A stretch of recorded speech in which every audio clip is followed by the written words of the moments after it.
Hey everybody, it's Monday, and I'm Patrick, your host and broadcaster here for Maker Monday. And of course, it's we have James with us. What's up, James? Good, because it's not Monday though. Right. It's Wednesday. Today's the Wednesday takeover. I love that you were just so used to doing the Monday thing. We've been doing this so long. I'm great. It's Wednesday. We're all unable to get out of our houses because we had a snowstorm. So I'm in my personal shop, not at MatchBOX, but this is still MatchBOX Maker Wednesday, I guess. And tonight we have such an amazing guest. I'm super excited to talk to him. Mark Meer, tell us what you do, man. Hello, everybody. I'm Mark Meer, and I do voices in video games. And also, over the last couple of years, I've been playing a lot of RPGs online, sometimes for streams. So that's what I do. I describe myself as a professional pretender. Yeah, which I very much love. I've been friends with you on Facebook for a little while now, and you've definitely always come across as that professional pretender. But I think you really undersold yourself on a lot of the things you just did, which was super cool. So you've been doing you've written things and done sketch comedy, and just can you kind of bring us through, I guess, a little bit more of specifics of some of the stuff you're doing, or even what you're doing now? Sure. Well, I do. I'm an actor, and a lot of the stuff that I've done has been improv. I really love improv, and a lot of my stage work, especially, is based around that. But I'm probably best known for the work I've done in, as I mentioned, video games, and I've done a lot of work for BioWare, specifically on the Mass Effect trilogy, which was recently released as a Legendary Edition, and for people's enjoyment, and spruced up for a new generation of fans. I've also done work on the Dragon Age series. I did a lot of work in the old Dungeons and Dragons games that BioWare did, and then subsequently, when Beamdog picked up those Baldur's Gate games and spruced them up, I came back and played Baloth Baratil, including many other characters in those games. And I'm currently, as it happens, playing Baloth in a tournament on the Dungeons and Dragons channel, on the YouTube channel, called Champions of the Realm by Realmsmith TV. And I should mention that we're raising money for charity. We've got a bunch of people all playing their characters that are from the Idle Champions game, people from streaming and established canon characters. And we're all facing off one-on-one in a sort of ultimate fighting championship for Dungeons and Dragons characters. As mentioned, we're all raising money for charity, and my particular charity is Make-A-Wish. Funnily enough, the semifinals are currently occurring on another YouTube channel right now. I'm not in tonight's match, but it's Nora Ibrahim and Alicia Marie facing off again as Barrowin and Esmeralda. And I have made the finals. I won my match last week, so you'll be seeing me next week, I believe, and they'll be announcing that at the end of tonight's match. So in addition to that, I'm also on the Dungeons and Dragons show The Black Dice Society, which is a Ravenloft campaign. I've been doing that we're coming up on a year now since we've been doing that campaign online. And other than that, let's see. You may have seen me in microscopically budgeted Canadian television shows, of which I was sometimes a creator. Tiny Plastic Men is one of them. I believe it's still available on Amazon in the US and the UK. That is a sketch comedy show. It's kind of a hybrid of sitcom and sketch comedy that I wrote and co-created. And I also play one of the main characters, and it's about three guys who work as prototype testers at a failing toy company. And that was a lot of fun to do. Beyond that, a lot of sketch comedy, again, in the Canadian tiny budgeted television realm. Caution may contain nuts. And The Irrelevant Show, which was a radio sketch comedy that ran for many years on our national broadcaster, CBC Radio. So, I basically, as I say, pretend for a living. And over the last 2 years, I have been able to return to one of my old passions, which is Dungeons and Dragons, which I was doing before I ever was a professional actor, before I ever took a drama class. I was playing D&D. That's the first improv and acting I ever did. So it's nice to, in a certain sense, come full circle. And my video game career, in the same way, when I started off, I was doing Dungeons and Dragons games. So yeah, D&D has been a thread that has run through my entire professional life. Yes. Okay. So cool. That was more what I was There looking for. you It's go. fantastic. That's awesome. That was So many questions, man. But first off, I mean, you mentioned D&D. You mentioned that you've always been passionate about playing it. Mhm. It's super cool to hear that you played before all this. How much do you think that like D&D and playing it affected your want to do what you do now, and then two, like, did it prepare you? Yeah, because as I mentioned, the very first improv experience I had was playing Dungeons and Dragons, especially because I was a dungeon master. So not only are you playing all this, wide range of characters, you also have to be prepared for your players to do literally anything. D&D doesn't have any guardrails. If you might set them up to, they'll pick the lock to this door and then the adventure will begin. It's like, no, they might set the curtains on fire and jump out a window. You don't know. So you have to be prepared to improvise. I didn't plan what's on the other side of that window, but I have to improvise it. And the people that I played with growing up tended to play for laughs. So there were lots of, for example, cartoon voice impressions that might work their way in the game. The innkeeper might be Barney Rubble, that kind of thing. But in fact, my early games were very well populated with Hanna-Barbera characters. Yeah, and yeah, he popped up D&D in the castle, which is going to be something else I want to talk about as well. So tell us about that. You are also a DM that if you go to the event D&D in the castle, which I'll let you talk about, people can run in or can play in your game during that, right? So tell me about that. Is correct. So D&D in a castle is essentially what it sounds like. It's playing Dungeons and Dragons in a real castle. I think they've done Germany, France, but the first year that I did it back in 2019 was in the UK in a couple of different castles, and it's coming up again. Of course, for the last couple of years, we have not been able to do that event, but we've got ones scheduled for early spring of this year, and also there is a fall session, and I'm signed up as a DM for both of those, and we have a wide range of amazing DMs. You got like B. Dave Walters, Satine Phoenix, all kinds of people who are ready to play D&D in the castle with you. Now, I will say at the outset, this is a rather expensive vacation. It's not cheap. It totally seems worth it, though. It seems like a bucket list thing, and having been there, even as a DM, I could scarcely believe it was happening sometimes. And they had like a wide range of activities, like beyond the actual campaigns that we were running. You sign up for a table and you play your campaign, and it's about 24 hours of gaming over the course of a few days. But there are slots every day that you won't be playing your regular campaign. So do that. You can have downtime, walk around the castle grounds, for example. But they also have a huge range of great activities, like they had miniature painting workshops that V Muse ran. I took one of those. It was great. They had falconry. They had archery. That's cool. It's amazing. And of course, the castle that you're playing in is also a really nice hotel.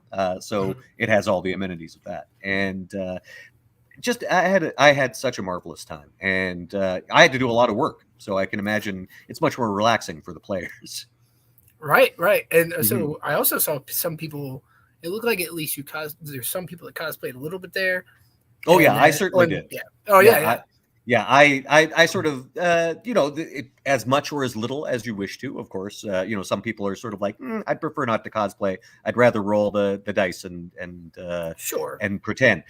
But if you want to cosplay, certainly no one will stop you. And I actually built some cosplay stuff into my campaign. Like I was in a full Lich costume at one point. Which it doesn't surprise me, because the other thing I wanted to bring up, and I know we have so much to talk about, but the other thing I want to bring up is how good or how fun it is to see you cosplay, and that's how I've met you, right? That's people who've watched the show before know that I cosplay a whole bunch.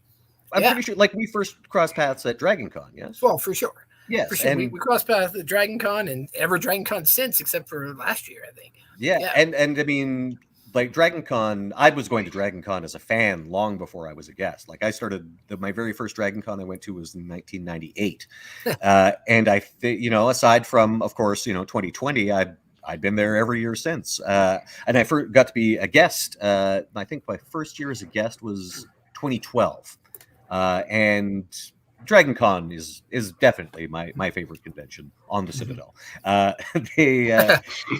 given out that endorsement a lot, but yeah, Dragon Con is very special to me, and I enjoy going every year. And like you, getting to see people that you only get to see at that time of year, and seeing the amazing costumes they've made, because Dragon Con is very much a con where cosplay is at the forefront. Definitely, super forefront. Definitely. Right. Hey, yeah, and everybody there's a lot of people watching. If you guys have questions for Mark, make sure you go ahead and type them in the chat, and we'll make sure we try to get those questions sent over to Mark. Right, back to you, James. Yeah, for sure. Okay, so it seems to me like, well, personally, I do this, but it seems like you do a lot of this too, is you're kind of mixing your DMing, your cosplaying, you got masks behind you, it looks like. I've seen you paint miniatures before and do all that. So this is a maker show. What do you think is your favorite thing to make, be it like writing TV shows or directing or things like that? As far as like, if you had to only do one, which I know you do lots, if you had to do one, what would you pick? I wonder. So I only get one artistic outlet. You get one artistic outlet. That's it. Now, this might not be the most secure financial choice, but it would probably be improvising. I do a lot of improv, as I say, and not just short form as well. Like I have a troupe called Gordon's Big Bald Head, and that's myself, Jacob Bannigan, and my friend Ron Peterson, who some folks might know from Mad TV, from when he was on that back in the day. And we get together every summer, and we do a show for the Fringe Festival, and it's one of my favorite things to do. We unlike a typical improv show, we're not doing short little scenes and getting suggestions during it. We usually get a suggestion at the beginning and then improvise for an hour and just just make stuff up and improvise a play, a full on play. So again, that's not it would be much more lucrative to say it's just like, oh, I'll just write for a living, and even that is not necessarily a guaranteed thing. But yeah, improv is probably my first love. That said, if I can bend the rules, I'll include D&D in that improv thing, because you are improvising so much. Yeah, absolutely. That's part of it. Bend the rules, right? Yeah. So it seems like too that you've done a bunch of different things as far as with D&D. So you tend to be a DM most of the time.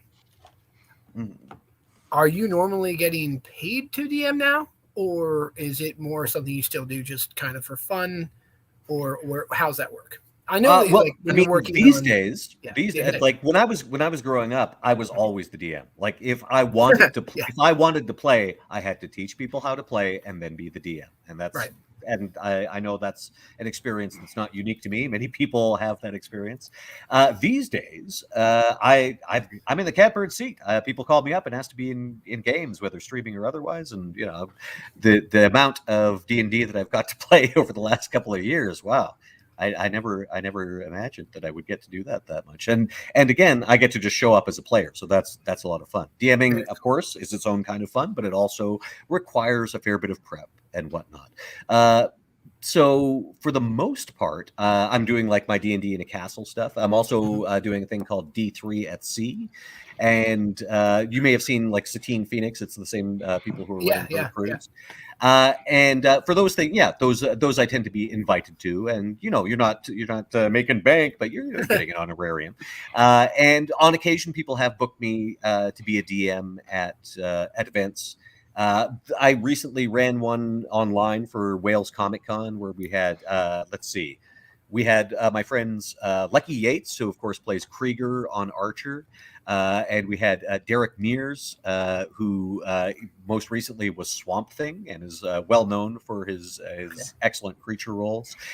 We had Trevor Duvall, another friend who was the voice of Rocket Raccoon and does lots of voice work beyond that.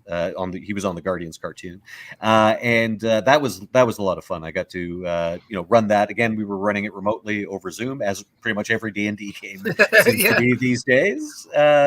But it was a lot of fun. And we also had Tara Oakes, who's with Dad's Garage Theater in Atlanta, Mm. who I work with on a regular basis doing improvised Dungeons and Dragons, and she's in my a regular D&D campaign of mine as well, and is a hilarious improviser and brilliant actress. So those kinds of games, we did that one. I can't remember if we were specifically doing it for charity, but it wasn't like a paid thing. It was like, yeah, we put this together and we did it for fun. Again, when conventions couldn't happen in person. So, yeah, for the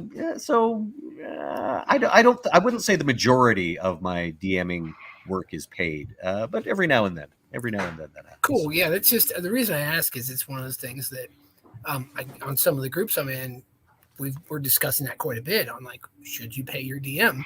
I'm under the impression that you should always at least get stuff for them, buy them some snacks, food, beers, minis, dice, things like that. Send stuff to them because it's so much work.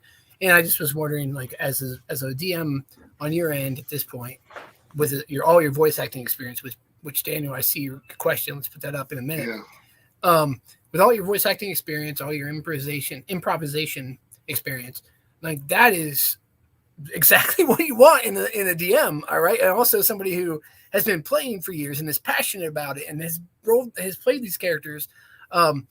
So really, what it gets down to is, I don't know that enough people understand how much work goes in to running a D&D game and actually being able to switch from character to character and going crazy like that. And not everybody does it perfectly. I know when I run, I don't do voices nearly as well or anything like that, but there's so much work that goes into it.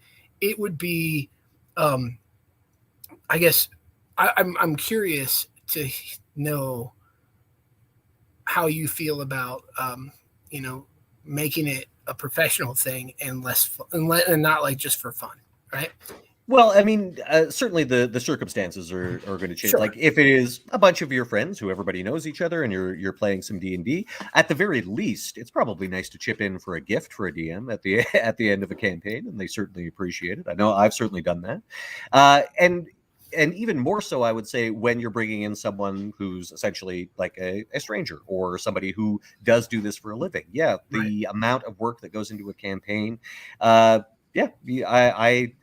do not have a problem with people paying DMs, and in fact, I think in the situation I set up, it's probably very wise because again, you're getting somebody who has crafted an experience for you, and it's sort of like if you wanted a band to play at your birthday party, would you expect them to do it for free? It's like, maybe if they were buddies of yours, but it would be at least nice to sling them some beer if they're your buddy. And if it's somebody that you're bringing in from the outside, you should probably, provide some financial recompense.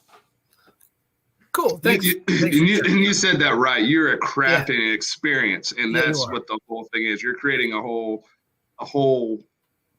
experience. Like you're really learning to do that, and I think that's actually a good way to phrase that. Telling people like this is an experience that I'm bringing into. That's why you should pay me. Because I DJ, so I know how that situation goes, and I know that you're providing entertainment and things like that. So anyone listening, pay your DM or pay your professionals, right? I mean, that's really you say your professional pretender. Cool, you get paid to pretend, and that's awesome. So let's bring up Brian Daniel's question. I'm sorry. Go ahead. Sorry. Just to expound on that, like go ahead. Much in the same way that makers that say artists or whatnot. If you have a friend who's like really good at art, who's say can make fantastic cosplays, you wouldn't necessarily expect them to make something for you for free or even just like, I'll cover the cost of the material. You're also paying for their skills and their time and the things they're putting in. I'm always in favor of artists being paid for their work. For sure. And I think that to summarize, I guess, what I was asking is the real issue is that a lot of people, for whatever reason, think that D&D is somehow different than all those things, and having a band or a DJ or what you were just saying, all those things that you were saying. Somehow they think that like because you're playing D&D that you shouldn't be paid in whatever respect. I guess that's an argument I've seen going back and forth on the internet recently. Yeah, I don't know about that. Because if essentially a DM is like, you're a writer and an actor and all of these things. And again, if it's somebody who's coming to you and providing this, why would you not pay for that? absolutely. No, I totally agree. Okay, so let's bring up the question from Daniel. Daniel had a question. He wanted to talk more about voice acting. So I guess at least for me, like one, I got 3 questions. Yeah. First question is, one, how did you get started voice acting? Because that's something that's like, I know people do it, but no one knows how you actually get into it. 2, if you want to get into it, what should you try to do? 3, and then the third one, we're going to put that in first. Actually, no, 3. What is your favorite game that you voice acted in? All right. So, okay. All right. So first of all, I got into voice acting the old-fashioned way by essentially attending an audition. I'd known that BioWare was this company that existed in the city that I live in Edmonton, and I was very excited to find out that there's a company producing video games in Edmonton, in Canada. Wow, that's great. So some friends of mine had worked from them before, and on a game called MDK2, they actually provided all the voices. It was 2 comedy troupes, Atomic Improv and 3 Dead Trolls and a Baggie, and I'd worked with lots of them quite a bit before, and they were essentially hired to do all the voices in this particular game. And I was over the moon at the possibility of getting to voice video games because I was a nerd, and the fact that there's this new video game company in town really piqued my interest. So this was back in the days when BioWare was still holding big general auditions, the cattle call auditions as they called them. So I went to one of those and laid down some tracks like every other actor in town, and BioWare hired some of us for I believe it was Baldur's Gate 2 was my very first game with them. And I've talked about this in interviews before, but my first gig with them was one line in the final cutscene. So you had to play the entire however many hour game to get to my single line. But that line led to other things because I pretty much got hired for all subsequent projects that BioWare did a lot of the D&D stuff. And again, I think D&D helped there because they were working on D&D stuff and they knew I was a D&D player. They didn't need to overly spend a lot of time explaining things to me. They could just put me in the booth and just go, this guy's a lawful evil sorcerer. It's like, okay, I got it. Who does he worship? Orcus? Great. And that sort of shorthand I think helped me, and also I lived quite close to the studio, so they could call me up whenever they needed stuff. So that's how my relationship with BioWare started and my first work in video games. And now what was part 2 of the question? I've talked so long I've forgotten the other components. Oh, the part 2 of the question is what would you now know that you've done it, what advice would you give somebody that's trying to get into voice acting? What steps do you think that you would take? Would you tell somebody to take to do that? Well, my joke answer was always get it in the ground floor with BioWare in the 90s, because that's what I did. And I'm not one of those people who pounds the pavement. Beyond that, I don't live in a larger center, say where there's a lot of different companies and auditions, say Vancouver or LA, that kind of thing. So I always say my experience is kind of unique, and my advice that I give would be situational. But most recently, my colleague Jennifer Hale, who plays the female Commander Shepard, has started something, and now I always have an answer to this question when people ask at cons. She has started a thing called Skills Hub, and it's an online school, essentially, where you can take voice acting workshops, where you can have one-on-one sessions with very experienced voice actors. Excuse me.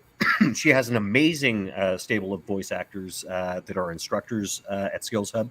So pretty much go to Jennifer Hale's social media. I don't have it right in front of me, but go to Jennifer Hale's social media, and she often posts about Skills Hub, and there's a website where you can sign up for these classes. You can sign up for the one-on-one sessions. You can sign up. They have workshops that are on voice acting itself, but also on the professional end of things and marketing yourself. So yeah, Skills Hub is your one-stop shop for that sort of thing. And of course, there are lots of other voice actors who, especially since the pandemic, have started sort of this online coaching thing. So listening to those voices of experience, that's what I would suggest. And the third component was, what's my favorite video game that I've worked on? Yep. Yes. Well, given the amount that Commander Shepard has contributed towards mortgage payments, I would be remiss if I did not say Mass Effect, because that is what I'm most known for. That's the game and the role that allowed me to travel all over the world, to go to different cons, that resulted in people calling me to ask me to audition for stuff or to be in things. So yeah, that's the one that opened the doors. So yeah, I definitely have to pick Mass Effect. Oh, for sure. Mass Effect's also a fantastic game for anybody out there who hasn't played it. You get to listen to Mark the entire time, voice the main character. Though I should mention that Jennifer is the other main, so you can play me or you can play Jennifer. But even when you play as Jennifer, you got to listen to me as a bunch of aliens. So yeah. Well, you see, you did all the aliens then. Not all the aliens. There are some. There's some species that I'm all of. Like, for example, if you ever see a Vorcha, it's always me. I think I'm most of the Hanar, the jellyfish guys. I'm quite a few, several Volus and the multiplayer Volus, and Niftu Cal, the biotic god, the Volus who thinks he's a powerful biotic, but he's just really high. So yes, I did get to do quite a few aliens. Awesome. That's fantastic for anybody who didn't know. He's Commander Shepard. What's your along the same lines? What's your favorite D&D setting? If you, I know I'm the D&D nerd, so I really always want to go back to those. I'm sorry, but I got to go back to setting. What's your favorite D&D setting? I mean, I started in Greyhawk, like most people who started around when I played. Forgotten Realms, of course, is near and dear, but my absolute favorite setting was always Ravenloft, because I'm a horror movie fan, Halloween fan. I like the spooky, as you may see from behind me. So Ravenloft, the gothic horror setting, was always my favorite one. And that's why I was so gratified to get to be part of the Black Dice Society, which is an official D&D show. And it was like the flagship show for Wizards to show off the newly revamped 5th edition Ravenloft. So we'd of course seen Curse of Strahd. I snapped it up the minute it came out, of course. And Barovia, of course, it's classic. It's the start. It's the origin of Ravenloft. But I was highly anticipating. It's like, I hope they do more with the rest of the realms, the rest of the domains, because that was really my jam. Like 3rd edition, I bought every bit of Ravenloft stuff that came out, like all the gazetteers on the various different domains of dread. And while Barovia is of course classic and Strahd is the classic villain, I'd always really gravitated towards and set a lot of my stuff in Darkon, which is the realm that's ruled by the Lich King, Aslan Rex. And he was sort of always my favorite Ravenloft villain. So again, I got to be in a Ravenloft show, and spoilers, I also get to play Aslan Rex, again, in full costume for some of our pre-taped Black Dice Society stuff. And that was a childhood dream come true. I got to embody Aslan. And again, the fact that they brought the entirety of Ravenloft into 5th edition with the recently published Van Richten's Guide to Ravenloft from last year. That as a fan is something that I was really looking forward to. Thank you. That's exactly what I was going to guess, but Ravenloft for sure. Yeah. I'm gonna just jump in this since we're digging completely into our fandoms. Yeah. Why not? So then, how did you feel about the Magic the Gathering Forgotten Realms crossover? Because I'm a huge Magic person. Now, see, I am not a huge Magic person. I had played a few times, but it was one of those things that, I never got into. And at times I was always like, oh, thank God I never got addicted to Magic cards, because I've seen the amount of money. It's totally an addiction, yes. Yeah. And I've seen, like Pokemon, same thing. It's just like, whew, I'm glad I managed to not get hooked on that, because I've seen what people shell out. So for me, again, just had like the vaguest passing knowledge of Magic and the setting and all that. So when the book came out, the Guildmaster's Guide to Ravnica, I was able to like, oh, this is kind of like a new world that I know a little bit. I knew a little bit about Rakdos, and I knew some glancing things about the world. So it was kind of cool to actually get to dive in, and it's also in a Dungeons and Dragons format. So I'm immediately, it's just like, oh, okay, I can see everybody's stats and how they correlate. So that was neat. It was kind of fun to explore the lore there. Eberron was another setting that I hadn't really been familiar with, like in previous editions, but with 5th, because it all came out in that one book, I was able to dive right in. And yeah, look forward to the expanding of the D&D multiverse, as it were. Multiverses are very big these days. They are. They totally are. But we love them. We love all the multiversal things. At least I do. I do. So, how'd you like Loki? Loki was fantastic. Yeah, I dug Loki. And as we've seen with spoilers, everybody, if you haven't seen it yet, you're probably not going to. But No Way Home, that blew the lid off everything. Everything. So, and we've got like in a couple of months, like 3-4 months, we've got Multiverse of Madness. So who knows what we're going to see in that? Yeah, I mean, we've been talking a lot about D&D, but D&D also, I think they've announced or they're trying to do a lot of movies and shows like that coming up. And I imagine there's one on the dock. I imagine they're just going to go right through that multiverse world, right? I would like interact. We'll see. All the shows need to be able to interactive, I guess now. I don't know if they've even said like what if it's in. It would make the most sense that the D&D movie, the one that's coming out next year. I would think it's probably Forgotten Realms, because that's sort of their baseline setting these days. I mean, I think one of the things that hampered the previous Dungeons and Dragons movies that we've already seen is that they just sort of set it in a generic fantasy realm that was like, it's like, guys, you've got the IP, just use the IP you have. Like you've got the rights to it. Use this rich lore instead of, some kind of vaguely like that could have been any fantasy weirdo place. It could have been. It definitely could have been. But even when I was a kid, I still like that movie. I know, and people give me Jeremy Irons one. Yeah, I was a fan when I was a kid. I'm so much older. And so like I saw it as an adult, and I totally understand that, because I saw there's a movie called Hawk the Slayer, which I saw when I was. I have seen that. Yeah. Yeah, and that came out in 1980, so when I was a little kid, and it was the closest thing to a D&D movie or a Lord of the Rings movie that we had for years. And if you especially if you go back and watch it today, you might say like, oh, you like this when you were a kid. It's like, yes, it has a very near and dear place in my heart, as Hawk the Slayer. So yeah, I totally understand. And I just hope that, like I say, I think that if they set the new D&D movie in the Forgotten Realms, and they just, they treat the lore like, with the respect that, say, Marvel Studios treats the comics, right? Or just be able to drop, just all the little Easter eggs of all the things for all the fans. Because and I think they'll do that because D&D is so much more popular than it was, right? And it's you've obviously seen this too, just the mass explosion of really everything nerdy, from Marvel to Star Wars to everything. But D&D is no exception, it seems, right? Yeah, and I mean, we'll see. Like, have you had a chance to watch the Legend of Vox Machina yet? I have seen the first episode. I'm going to probably watch the other two, the next whatever's left, after we get done tonight. I think that's on my list to do. In 2 days, or like a day and a half, the new one drops. So or the new 3 drop. Yeah. Oh, that's awesome. So I mean, I don't know. We probably would have heard by now, but it's like, I wonder if it's in Matt's setting. Like, that'd be cool. I mean, we can see how well it does, right? Because I mean, that might be testing that water.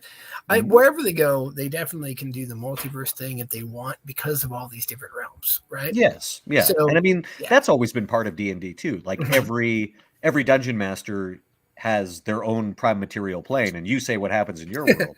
Like even variants of the settings. Like your Forgotten Realms might be quite different from someone else's Forgotten Realms. What does your Waterdeep look like? Your Waterdeep is not going to necessarily look exactly the same as another person's. Yeah. And I mean, Seth brings up a really good point that the fans now are really used to seeing references and Easter eggs, right? And it pays fan service to people without actually having to mess with the story at all. You're actually just telling more of the same story. So yeah, I mean, I'm thinking like there was news that like Multiverse of Madness there's a bunch of reshoots that are happening on it, and Yeah. I suspect that the bulk of those reshoots are just inserting as many little cameos as they can. We've heard the rumor that maybe we might, like, there've been such a wide variety of rumors, and I have no inside knowledge, but there was rumor that Tobey Maguire was going to appear in it as his Spider-Man. That's obviously much more likely that we will see that now, or maybe they'd be going back to the well. Who knows? But it makes sense because Sam Raimi is directing. But I've heard things like live action Captain Carter. So we could see any number of things. Any number of things, which is the beauty of where we're at now. Here's a question for you. Do you think that the what seems to be the evil version of Doctor Strange that we've seen in the trailer, do you think that's the same Strange Supreme from the it What could If be Strange cartoon? Supreme. Yeah, I was about to say that's exactly who I think it may be. There's every time I try to guess about these things, be it Star Wars or Marvel or anything like that, it seems like I'm always somehow off the mark.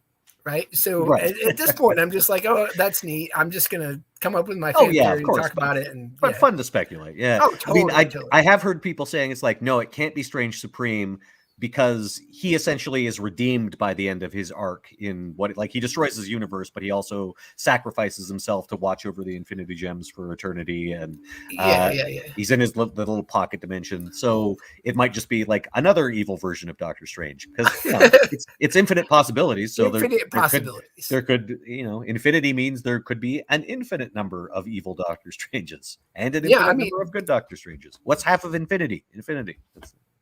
I'm very much excited about the fact that they are bringing things in from the What If series that they did, the animated series for people that don't know. It's on Disney Plus, and it's what we're talking about here with Captain Carter and everything else. They've said specifically that they're going to bring a lot of aspects from that show in, but not everything, right? So you're right that it could be that strange. I like I said, every time I speculate, I don't know. But let's turn the focus right back around to you. Really, I really want to know just kind of what it takes to do some of the writing. So one of the things I want to talk about with you is you've done some writing and made your own troupe. If somebody is trying to get into, I guess, the writing side of it, what's some good advice for some beginners or some people who are like, hey, it sounds great. I've written some things, but how do I break in? Well, again, I can only tell you my experience, and the thing is, self-production. That's always been my motto. And whether it's a fringe festival or some local open stage, if you wanted to write stand-up or something like that, getting it in front of an audience is very helpful because that teaches you so much, and often you don't know if material works until it's in front of an audience. So again, I'm coming at it from the performative end of things as opposed to say writing stories or novels, but that's my advice. That's good advice, I would say. So when did you start going I guess up on stage? Did you do that in high school or how did you get started there? No, again, because when I went, when and where I went to school, there was no drama program whatsoever. It was either sports or academics, and I came down on the side of academics.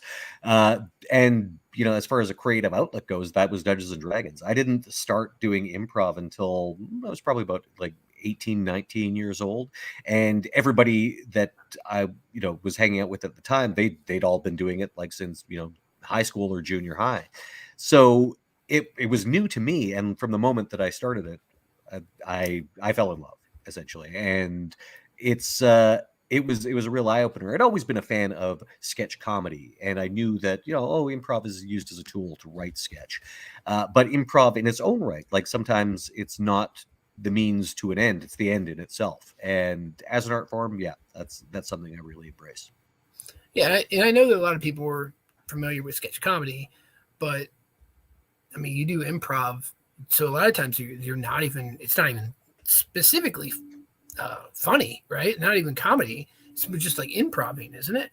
Right? Mm-hmm. I still don't know much about what actual avenues there are in improv. Is there comedy, drama, and a bunch of other stuff, or is it just mainly I comedy? mean, dramatic improv certainly has its place, and that's often a part of longer form improv.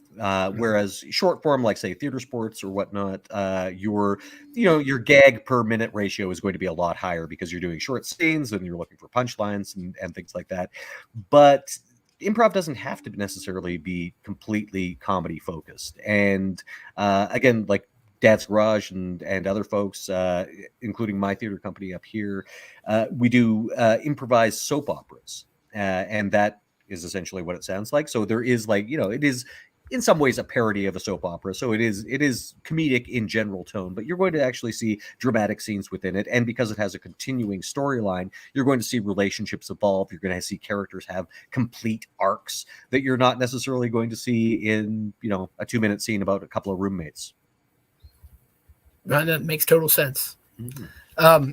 Okay, I thought of something else. All right, I need to know this. I love asking this question, people. You're obviously a jack of all trades. You do a bunch of different things. What's something that you want to do that you haven't done yet?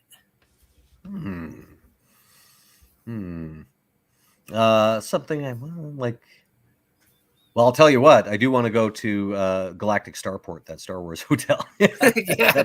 I am going to be going. That was a birthday present that I'll once I manage to schedule that, I will be going to that. That's but awesome. If you're talking in the terms of like artistically, sure, yeah, like things that you've gotten into, I guess. I don't know if I have. I've crossed a lot of things off my bucket list. So I've done it all. You're done. Okay, that's cool.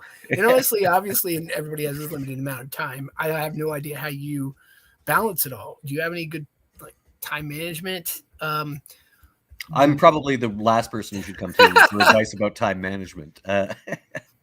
It's like procrastinate and then cram everything at the last moment. That's my motto, which is terrible. Don't do that. Don't do that. So basically, continual con crunch, right? So you're like, oh, yeah, I should do that tomorrow. I'm with you. That's how people get stuff done. That's what kills procrastination, because you have deadlines. That's true. And I should mention, like when we were talking specifically about con stuff, I rely very heavily on the talented people I know. I'm not as much a maker of cosplay as I am a wearer of other people's art. And I'll do a bit of painting or whatnot, occasionally build a small prop. But for the most part, I rely on very talented people that I know to help me and also to be paid for their time. Absolutely.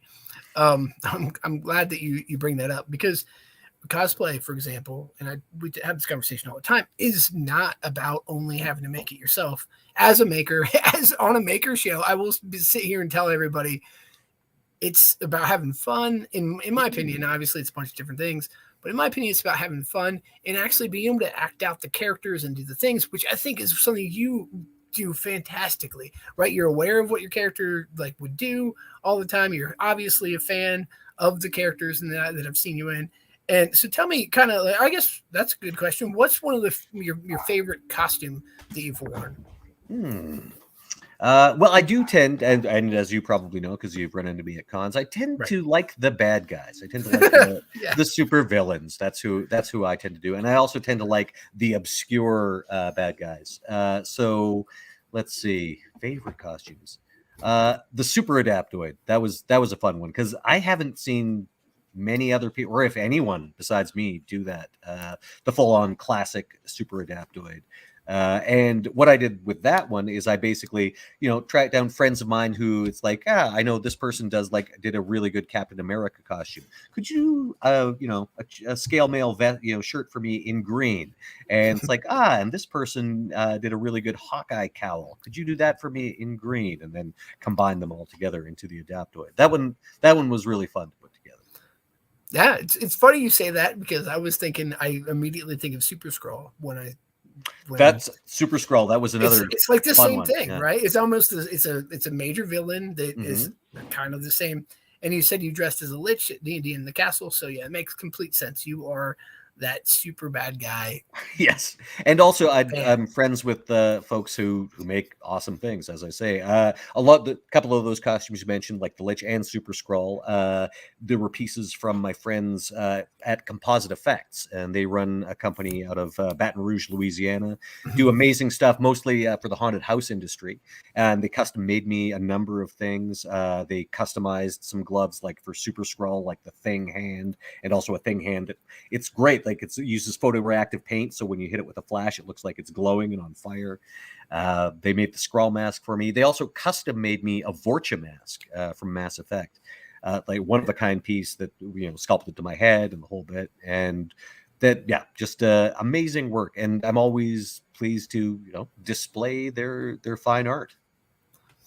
Absolutely. Okay, so when you're going and you're thinking through characters that you want to be, what do you look for? And actually, that question actually is for cosplay, but then it's also for like voice acting, right? Like what attracts you to a character to go for? Oh, as far as like voice acting, what attracts me to a role is usually being offered the role, and then I say yes, and then I do the role, and then I'm paid for my time. So yeah, I mean, I'm not really at the point in my career where I've got a big stack of voice scripts and it's like, yes, I'll do this one. It's like, yeah. As far as cosplay, it's usually it's a character that I like, a character that I feel some connection to, or just that I thought looked cool when I was a kid reading the comics. So yeah, as I say, I tend to gravitate towards villains, and I've done so Super Adaptoid, Super Skrull. I do like the guys that have all the powers of a whole team, clearly. But let's see, also Hobgoblin, Bizarro, Sinestro. Let's see. I am working on a Bat-Zorro right now.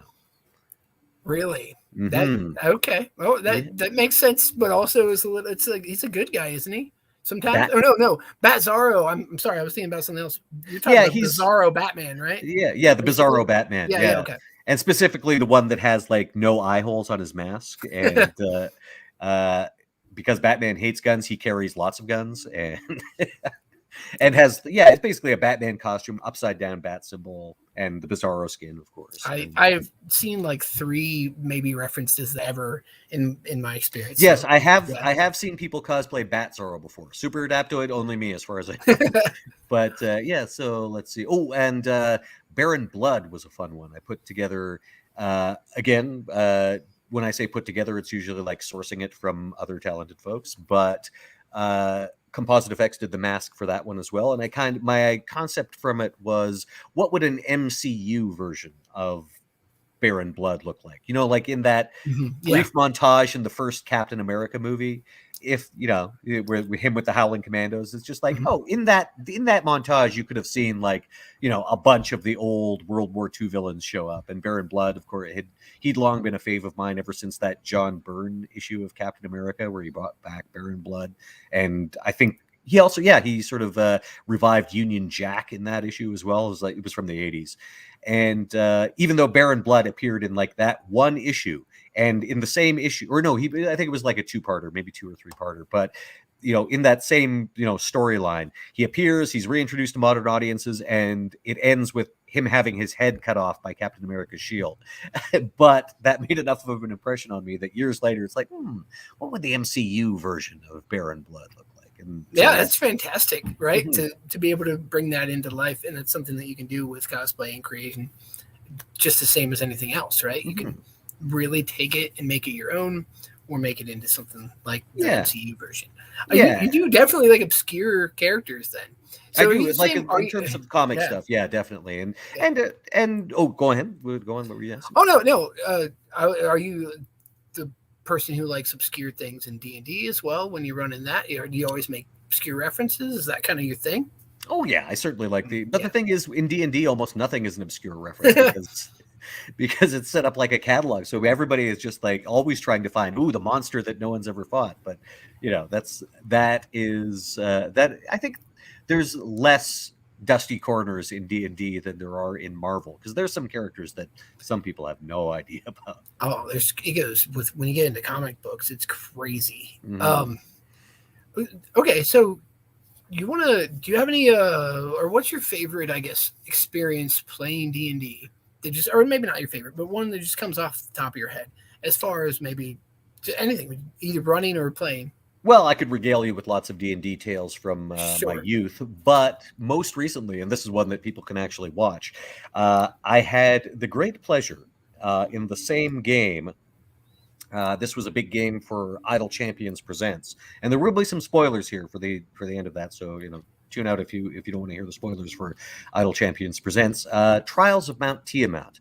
This was a huge game that B. Dave Walters DM'd, and at the end of it, my character Baloth was in possession of the Wand of Orcus and also delivered the killing blow to Tiamat. So those are pretty good. I've had some good times with Baloth. I also had, funnily enough, in another game at D&D Live, I want to say 2019, that B. Dave DM'd. Baloth managed to capture the Tarrasque. So yeah, those are real feathers in the cap of any D&D player. Taking on Tiamat and the Tarrasque, yeah, and it worked out well. Yeah, I mean, for people who don't know, those are both like legendary things that most people don't even get to experience in D&D. Right? And that's crazy. That's the other thing, is that because I was DMing so much when I was growing up, it was like I didn't get to have my character do that. I got to have I could put Tiamat in a game anytime I wanted to, but to have a game run by somebody else where you're going up against Tiamat, that's always fun. Yeah, and I think that's something else that's worth explaining to people who haven't played. You really are getting that like life experience, if you will. And I mean, you can do the same thing with video games or anything else like that, where you have fond memories of playing D&D or video games or Mass Effect and all these things like that. So it's worth noting that just because it seems like it's just a game, it really is life experience. Oh, yeah. I mean, some of my favorite experiences never really happened, whether you're talking about on stage or around a D&D table. Yeah. Right, which is what's so like fun about you being a professional pretender. So, Kofi, should we hit him with the time travel question? I feel like it's time for the time travel question. Time travel question. Okay. All right, yeah. Okay. So, yeah. Mark gets a time machine currently. You go back in time. You get to say one basically piece of advice to yourself. Where would you go? And what would you say? And it's not going to technically affect anything. Like it's not going to butterfly effect and make you like pop out of existence or something of that nature. Okay. I mean, the obvious answer then is like this week's lottery numbers. Absolutely. Cool. The sports almanac. You've seen Back to the Future then. Yeah. And no butterfly effect. You said that was part of the situation. It's great. No, I said it would not butterfly effect. Okay, well, that's what I said. No, I don't have to worry about any. So you don't have to worry about butterfly effect or getting rich or starting Google. Actually, seriously though, I would. With less mucking with the fabric of reality, I would like the opportunity to tell my younger self that it's like, go back to the early mid 80s, the height of the Satanic Panic, and just go, don't worry, we win. We win. It's going to be fine. Don't worry. Also, you know what? There's going to be so many X-Men movies. There's going to be and Avengers movies, and there'll be some Fantastic Four movies, but don't worry about those. But maybe they'll get it right eventually. But yeah, go see. Yeah, I would reassure my younger self that yes, the nerds prevail. We rule the world. Yeah, I didn't see that coming when I was a kid either. Right, I was born in '81, so 40 now. And dude, when I was in high school and even middle school, I had to pretend like I didn't play Magic and I didn't play D&D. Right? Like, oh yeah, that was very much a closet nerd thing. I was not wise enough to pretend that, so I suffered the consequences. But yeah, that I think would be to give reassurance that don't worry, and something. Never worry about what you like. Enjoy what you like. And in this case, the entire world will soon like what you like. Yeah. I mean, that's very good advice. And I forgot to mention to my younger self the Lord of the Rings movies. I should mention those too. That there are going to be Lord of the Rings movies, and to hang on. Yes. All right, so you have to pick one fandom. What's it gonna be? Ooh, that's rough because I am a nerd for all seasons. I'm a Renaissance nerd, so picking one fandom, that's difficult. I mean, I just watched the new Book of Boba Fett, so I'm very high on Star Wars right now. Oh yeah, same.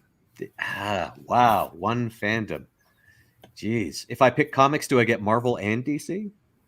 I feel like there's Star Wars comics too, so that might be a workaround. You do like to bend those rules, don't you? I'd like to bend the rules as much as possible in this case. Yeah, certainly. That's hard. But again, if I'm thinking smart, I'd probably say Mass Effect. Yeah. Because I am a Mass Effect fan, in addition to getting to work on them. Yeah. But yeah, very, very difficult for me to choose. If pressed, I'll have to choose Mass Effect, just to keep the faith. But it's okay. We understand. Yeah, again, like I cast a very wide net. I'm the kind of guy who's like, I like Marvel and DC, and I like them equally. And I never saw it as a choice. It was be like, no, they're just in two different universes. They're all superhero comics. It's all good. So yeah, that's tough. Next question. I'm taking the fifth. I'm taking the fifth. That happens. I mean, it's always one that we'd like to ask on here. Most people don't have quite as many ties to so many fandoms as you do. Yeah, or possible contracts, right? I mean, do I again? Take work out of it completely. It's like, geez, could I, do without D&D or without comics or without horror or without? Yeah, I like so many things, and they're all nerdy. Yeah, I mean, you really just got to be thankful that you do have all these things, right? Mm-hmm. Yeah, very true. All right, so how am I drawing a blank on some of that? Okay, so yeah, favorite tool that you use. So out of all the different things that you do, so normally we talk to somebody who's like, hey, I'm a 3D modeler, or I am like specific to one thing. Again, you do lots of different things. So can you bring us through some of your favorite tools that you like to use? Well, for the most part, my tool is me and my imagination. Right. Because again, especially when you're an improviser, and especially when you're doing long form improv, you are relying on yourself, and of course, you're relying on your scene partners.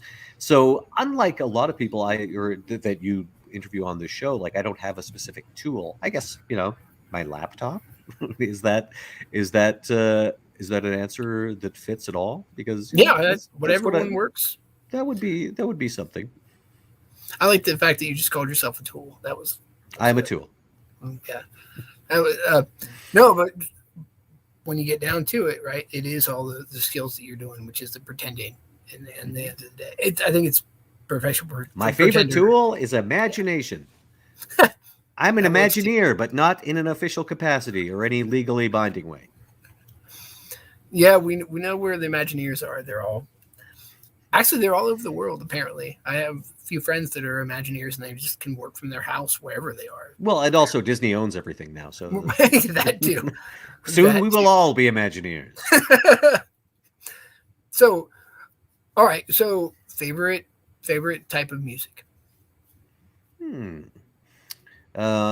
Favorite artist is probably Tom Waits. I have no idea who that is. You don't know Tom Waits? I don't. Yeah, you need to go listen. You need to go listen. Yourself a favor. Do yourself a favor.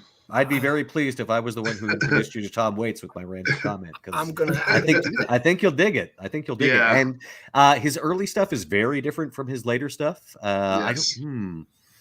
What would you start with? Rain Dogs is a very good place to start. Frank's Wild Years.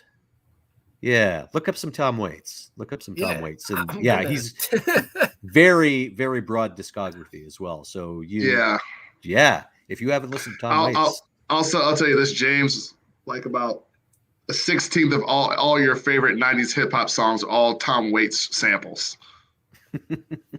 All right, fair enough. My 90s hip hop is definitely where it's at, right?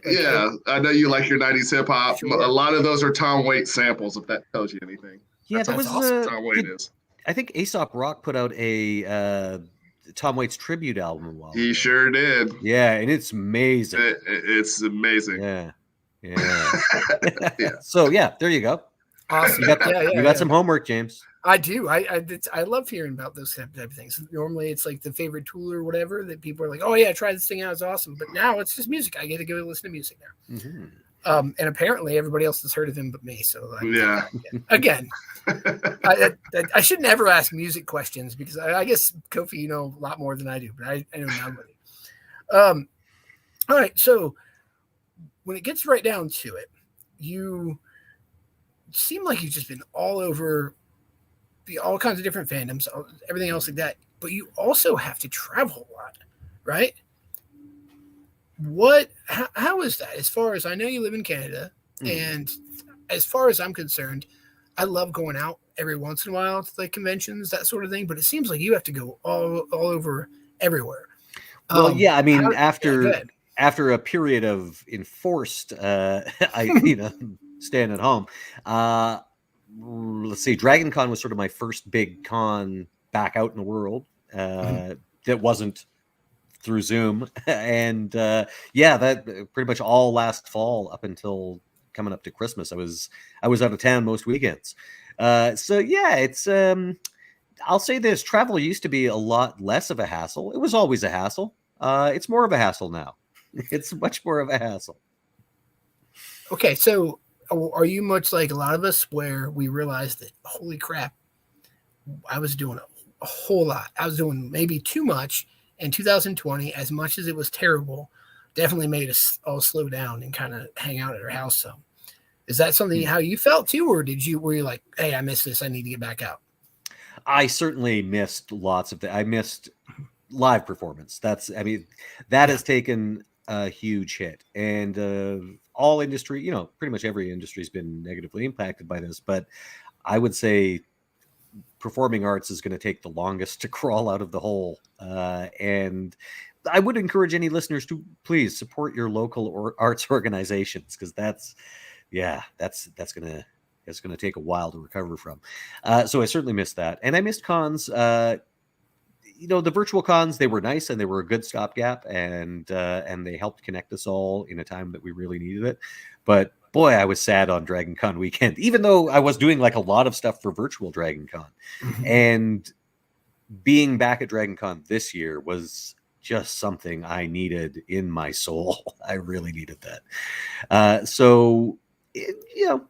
Hopefully some good things comes out of this experience we've all been through together. And certainly, like as you mentioned, that it was useful in terms of reflection, and maybe we can all use a little bit more of that. I think it is important to, if you found yourself reflecting and you found yourself reevaluating, that's like good. That is at least a positive thing that we can take out of this. But boy, I hope it's over soon. Yeah, I mean, your point about the arts, right? About performing arts. I've heard this from lots of different people. Man, that and a few other industries really, really took a hit and need our help now, just the same. So I'm going to reiterate, for sure, try to get out there and go to these things. Luckily, it doesn't seem like we're going to be shutting down. We're going to still be able to do Zoom things like this. I love the fact that we started this type of show. I see you all the time posting that you're on like you mentioned before, that you're on another D&D game and you're on Zoom. So that's cool. We can kind of teleport around and then be like, all right, cool. I'm going to go pet my dogs now. Right. Mm-hmm. So I appreciate that. But yeah, I could imagine that somebody like you who is into so many different things, this has got to be kind of driving me crazy. Right. Mm. And I guess you're out and about now. Yes, yeah, and and again, there's been another little bit of seems to be a little hibernation period right now, but hopefully, like I say, the last summer into fall was really good. Got to do the Fringe Festival, got to do Dragon Con, Gen Con, PAX Unplugged, various other cons like here in Canada. So that was a balm for the soul, a BALM for the soul. Yeah, as opposed to a bomb for the soul, which most of 2020 was. Basically, yeah. So you travel a lot. Mm-hmm. So when you're traveling, are you the guy that does brings books? What are some travel tips, or bring us through Mark traveling? Let's see. Okay, so one of those squishy pillows is probably good, like one of the little memory foam things. Yeah, best investment I ever made. And I really enjoy those. Those are good. Let's see. I always, given the amount of travel I do, I always carry at least a couple of days, worth of spare socks and underwear and t-shirts in my carry-on, because the amount of times my luggage has been lost, including coming to Dragon Con several times, where it's like, I got a lot of cosplay in those suitcases, and they're how many days does it take for them to show up? So yeah, it's been down to the wire sometimes. Funnily enough, just this last Dragon Con, I'm not sure if you got to see the mashup costume I did for the Mass Effect shoot. I did Commandalorian Shepard. So it was Shepard mixed up with the, crossed up with the Mandalorian. Yeah. I had a little, Asari, a baby Asari instead of baby Yoda. Fantastic. Yeah. But the majority of that costume got lost because one of my suitcases didn't show up, and I was just like, oh no, including like the custom made helmet that Jarman Props had made me, and Eric Jarman, good guy. He'd presented that to me as a gift at Dragon Con years before, and it's like, oh, it's been safe in my office for so long, and I put it in the suitcase to take to Dragon Con. It's gone, but thankfully it all showed up, and it got there. Good. It got there literally. I was wearing it to host the parade this year, so it showed up on the Friday.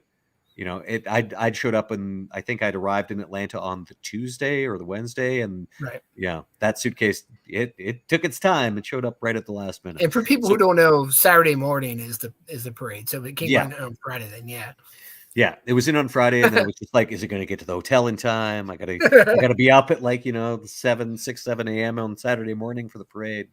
Yeah, thankfully it all worked out. So how do you like hosting the parade? Oh, fantastic. I've been doing it for a few years now. And Chris Lloyd, Crispy, from those who attend Dragon Con on a regular basis will know him. He was the one who first invited me, and I subbed in for him 1 year as well. And we actually got to do it together this past year, so that was a lot of fun. We also had Anjali Bhamani from Overwatch, and she's great. She's also a D&D player and plays RPGs. Amazing person. So yeah, it was a really fun crew to get to host it with. And it seems like you guys always are having fun. Go ahead. I am, because I'm like, oh, this is great.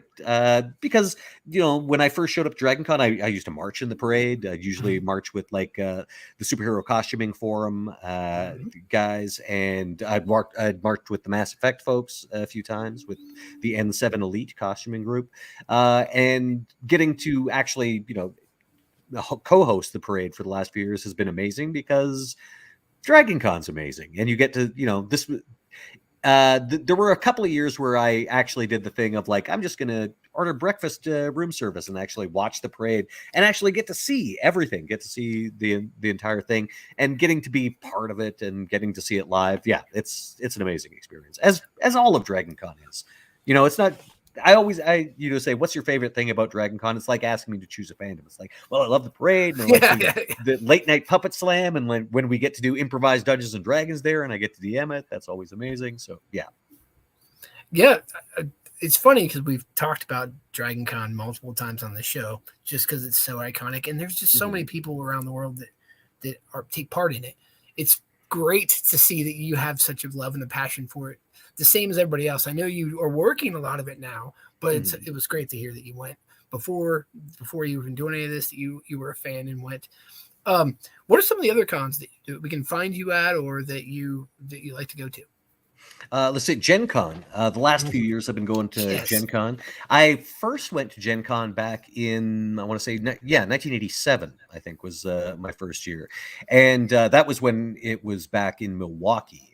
So I've gone to the Indianapolis one for the last few years. That one's great because I don't have as many responsibilities at that one, quite frankly. And I get to just play D&D and play RPGs and hang out and shop. And on occasion, I do some streaming stuff. I did from the Lynn Vander Games booth this year. That was a lot of fun. And let's see, the other cons that Wales Comic Con is one that I've been to quite a few times. I got to go to that this year as well. Again, after an enforced break. So that was really fun to go back to that. Northern Fan Con is one up here in Canada that I've been a guest at for many years running, and I also host the cosplay contest there. And as I often do at several cons that I go to, again, I like cosplay, so I like getting to host the cosplay contest because it's one of the best seats in the house. For sure, and you're well spoken, which is very important when you're hosting. It's harder than it looks. I've judged plenty. I've hosted one or two, and I never judge. I do it. I never judge. I will judge. I won't host. Yeah, none of that. No, I'm the opposite. I'm like, oh yeah, I'll talk in character and as whatever character I've done. I've hosted it as both Super Skrull and Baron Blood. Let's see, I hosted it as the Night King from Game of Thrones one time. Yeah. And Baloth. I've actually was up here at the Edmonton Expo, which is another expo that I've been to many a time, and Calgary Expo, another great con up here in Canada, and they're big too. And Baloth got to host the Edmonton Expo cosplay contest with Jessica Negri one year. Awesome. Yeah. The fact that you voice act and do all the things, like, it makes you perfect choice for a host. Come on, like, why? And you know the characters, your interest in character. Yeah, makes sense. Yeah, I don't know. I always preface this, like, when I'm hosting, it's just like, if it's anime, I probably don't know it. Literally, half the hosts out there are like, yeah, anime, maybe not here. Yeah, I know. I'll know old stuff. Hey, if you show up as G-Force, I'll be like, yeah, I know all those guys. But yeah, that's my nerd Achilles heel. Like, if I see a costume and I don't know what it is, but it's really cool, it's like, that's amazing. It's probably an anime thing I don't know.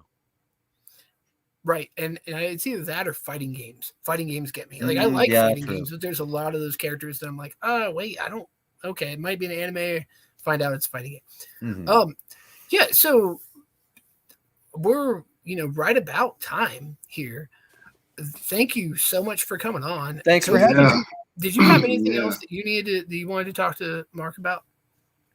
No, man. Like, he answered all the questions.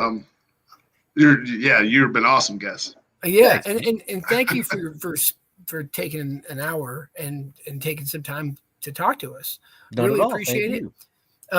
Good chat. I'd love to have you back on the show and always touch back base with you. So what I tell a lot of people is, like, yeah, we can have you back on after a while.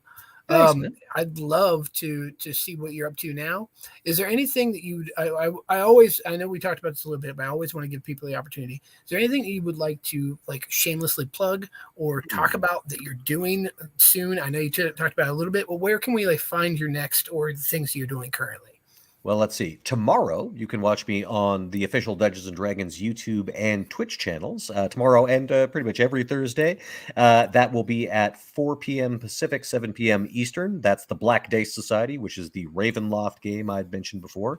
And things have moved along. We are in Barovia now. And I think our showdown with Strahd von Zarovich himself is going to be in the offing relatively soon, I think.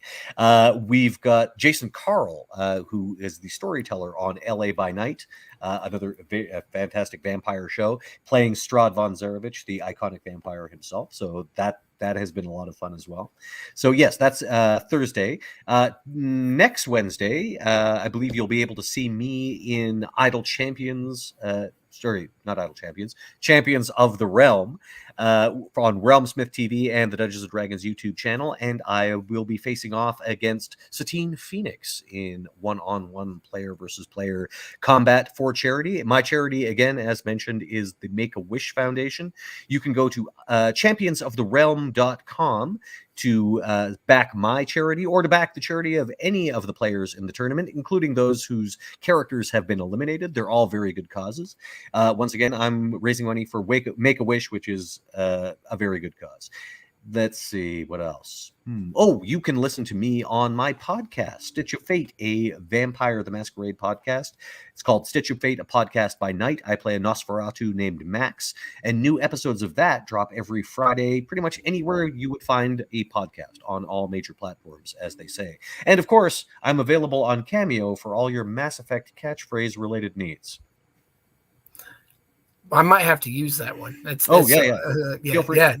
Cameo is such a fun thing that I wouldn't have put that into place, but man, it's cool that it's a thing.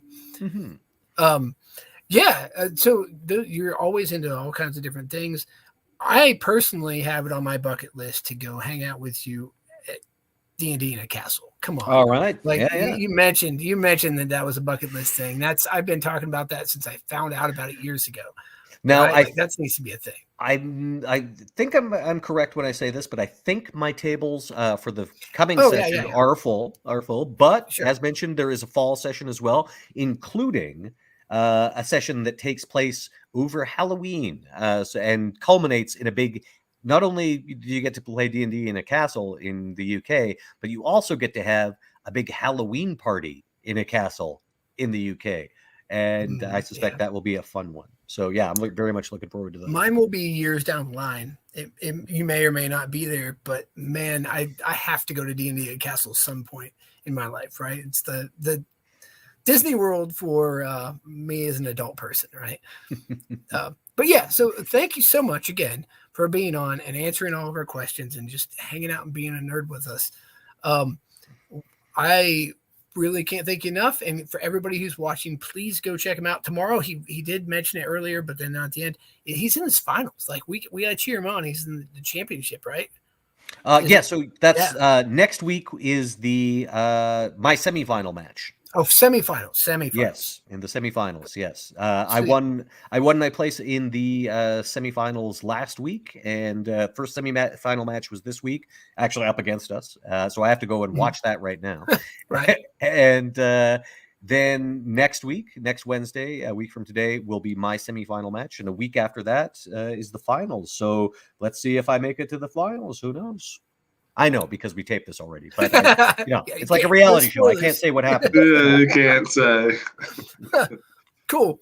Well, again, thanks. And for everybody watching, we're always happy to have you watch. If you know anybody that you'd like to see on the show, or if you have any suggestions about the show, or if you want to come down to MatchBOX, which I'm not at right now because of snow, but if you want to come back down to MatchBOX and see our makerspace or hang out or literally co-work with me, please do. It's just james@matchboxstudio.org. I'm there every weekday in the afternoons, and we run a makerspace, and it's super fun. But if you want to, suggest anybody for Maker Monday, I'm always happy to talk to people throughout the whole entire, actually not nation, just world, right? Anybody. So send your suggestions to me as well. But with that, I'll see you guys in a week and a half, I guess, since it's Monday. It's not Monday. It's Wednesday. Totally a week and a half. Right, a week and a half.